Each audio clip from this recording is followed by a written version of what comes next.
So there's a lot of talk, but the breakdown is those are my top 5. It matches up with CBS, not in the right order. But there we have it, ladies. There's my early front runner MVP of the NFL based on the numbers. What do you think? It's the breakdown with our girl, Kate. What we got, girl?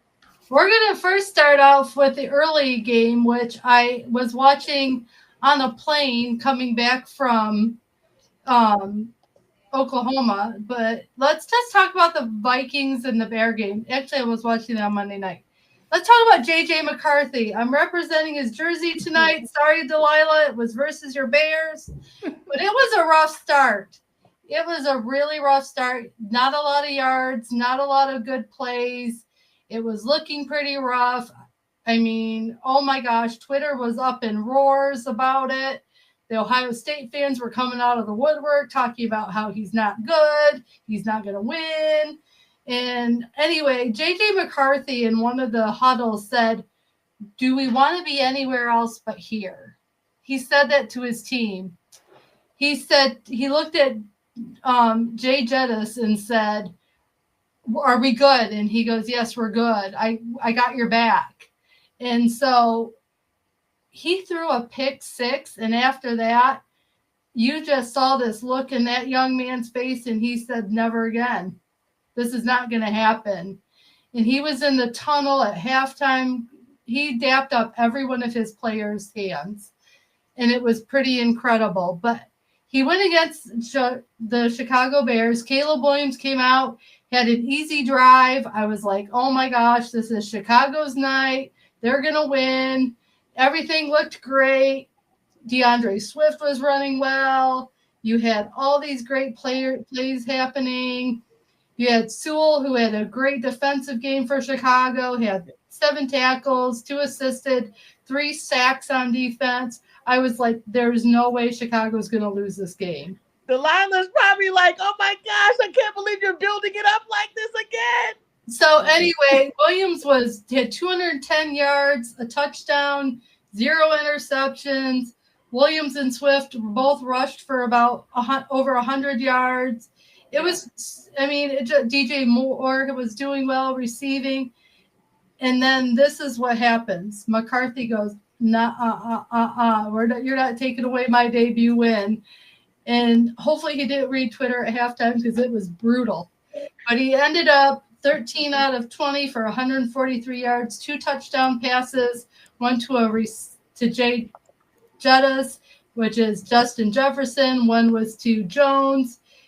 And he had his own rushing touchdown, which he did at Michigan often. So be on the lookout for that. NFC North, that boy can run. He can be a dual threat.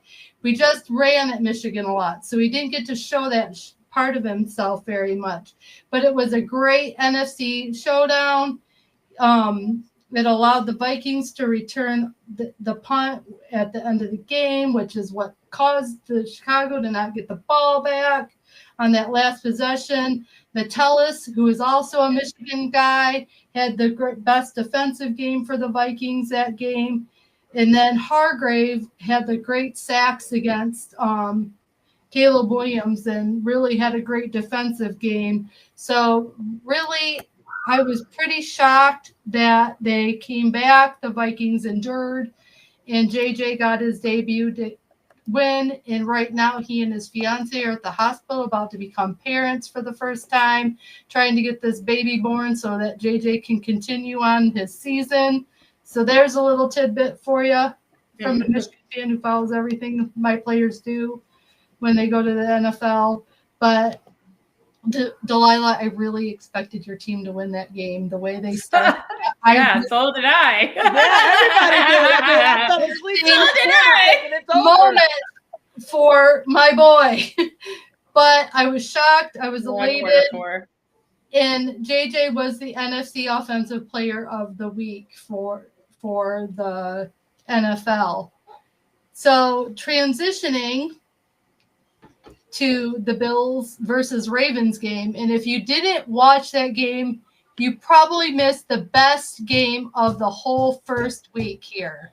I agree with that. That was the most exciting game I Wow. watched. I fell asleep, man. Not because it was My boring, cousin because it was there. great.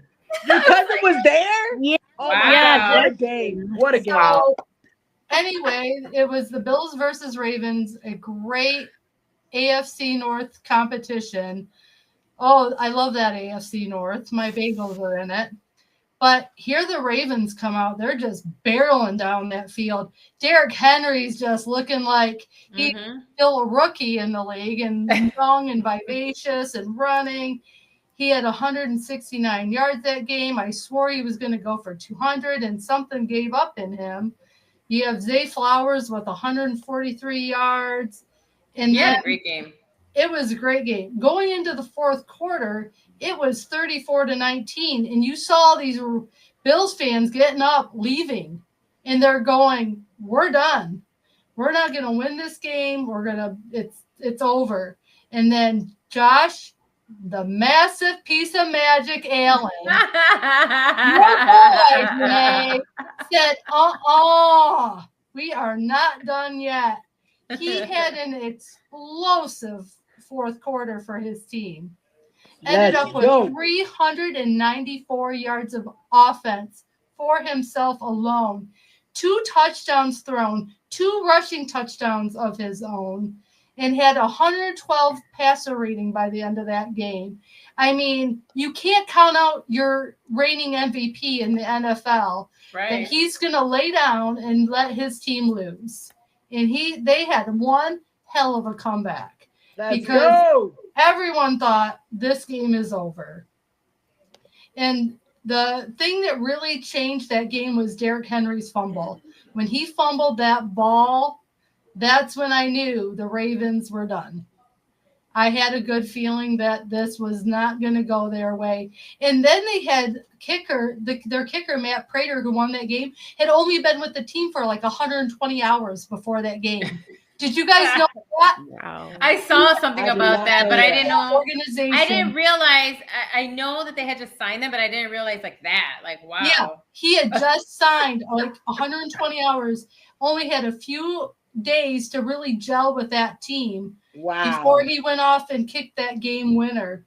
So, and Josh Allen was just elated with him. And the coach was elated with them. And it was just it was a kick in the throat to the Ravens, though, because they really had that game all game. And Derrick Henry took full responsibility after that game for that fumble, and he placed the whole ownership on him for the fact that they lost that game. So that takes big man props. I love it when players take ownership for the fact that they may have lost the game for their team. But Keon Coleman had 112 yards, receptions. I mean, of course, Josh Allen was the AFC Offensive Player of the Week. He was their best. So those are my breakdowns of the 2 games that I felt were the most exciting to watch. One, because my JJ had a torn meniscus all last season, so he was coming back, basically making his rookie debut. Yeah. And then the massive piece of magic was not going to be undone. Sorry, so, ladies, Delilah. go ahead and tell me what you think of these games. Today, I'll start with you. No, I think you picked All great right, games. Both of those were good. Games of the weeks, they're both good games. Both crazy outcomes. Thought both teams at one point were going to win the game, and the other team ended up winning. So I think you did a great job, Kate. There's nothing else I can say. Great breakdown. Delilah or Nicole, any comments? Well, obviously, I'm still heartbroken. But I do find it interesting that both teams collapsed in the fourth quarter and for silly mistakes too. And I respect Derrick Henry a lot, but at the same time, it wasn't just that. It was also like their defense got tired, which happens because they were scoring points like crazy, both teams, But their defense made some mistakes. But I get it. Derrick is a veteran. You know what I mean? He's a girl, and so I respect that because there are younger players. Like Flowers had a great game. I'm kind of did. he was beast mode. So I kind of feel bad that, But again, you're right. This is the MVP from last year. He is like what 6'5", 6'6", so that's why he was able to leap over people.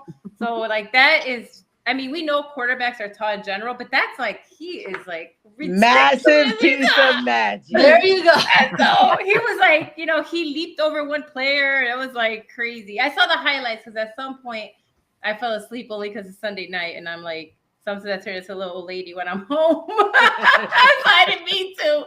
And then when I woke up the next day, I was like, oh my God, I missed it. So I had to go look at the highlights. But it's going to be exciting to watch the division again. This division, this AFC North is also brutal. That is a very brutal division because Steelers every are in team, there. that's what I'm saying. Every team is a team that is a playoff contender. You know what I mean? That is just wild stuff, wild division. But hey, great picks, Kate. This was fun for our premiere.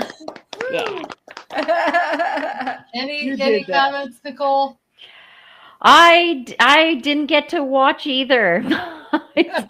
I was hosting an event here, so I had to be the hostess with the mostest. But after hearing what happened, I was just like, wow. Kind of not surprised though with the Bills. Those Bills. That's the way they do it. Yeah. That's like Canada's unofficial team, right? Because of how close they are to Canada. Well, I guess you could say that, but I like Louisiana. I know you do. I'm just saying in general. Yeah, no, there's a lot of fans. Seahawks or Bills. Those are the only jerseys we have in store. Yeah, Gotcha. Man, I mean, that one Saints jersey that got returned that was bought online that I bought. Nicole, I love that you're a States fan because you're from Canada, which becomes a tundra, and you chose like the hottest, one of the hottest places in the U.S. Yes. But great, beautiful city. Like kudos, honestly. Good, love good you choice. all. I love them. Good choice in the team. Good choice. Yes, But yes. thank So you, that's Kate, my for family. that breakdown. That was amazing. And look forward to next week because I'm telling you, this girl keeps it coming and you always get the best news on the breakdown.